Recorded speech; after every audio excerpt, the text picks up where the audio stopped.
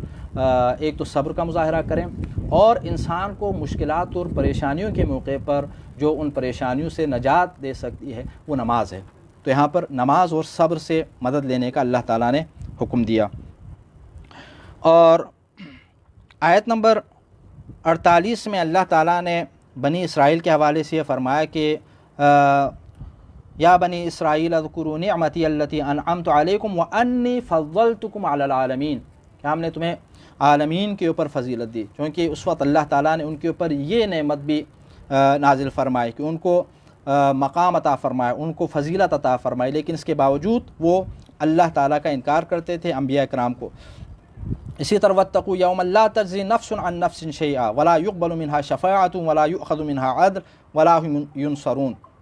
اور اس دن سے بچنے کی فکر کرو جس دن نہ کوئی بدلہ کسی کا بن سکے گا، اور نہ کسی کی سفارش وہاں پر قابل قبول ہوگی، اور نہ کسی سے کوئی معاوضہ لیا جائے گا، اور نہ ہی ان کی مدد کی جائے گی۔ اور پھر یہاں سے آگے آیت نمبر 49 سے آگے اللہ تعالیٰ نے بنی اسرائیل کو دوبارہ بنی اسرائیل کے اوپر جو اللہ تعالیٰ نے احسان فرمایا تھا کہ انہیں فرعون اور فرعونیوں کے ظلم سے نجات عطا فرمائی تھی، اس کا تذکرہ فرمایا، اور ان نعمتوں کی یاد دہانی فرمائی کہ وَإِذْ نَجَّيْنَاكُم مِّنْ آلِ فِرْعَوْنَ يَسُومُونَكُمْ سُوءَ الْعَذَابِ يُذَبِّحُونَ أَبْنَاءَكُمْ وَيَسْتَحْيُونَ نِسَاءَكُمْ، اور وہ وقت یاد کرو جب ہم نے تمہیں فرعونیوں سے نجات دی جو تمہیں بری طرح اذیت دیتے تھے، جو تمہارے بیٹوں کو ذبح کرتے تھے اور بیٹیوں کو زندہ چھوڑتے تھے، اور اس میں تمہارے رب کی طرف سے بڑا امتحان تھا۔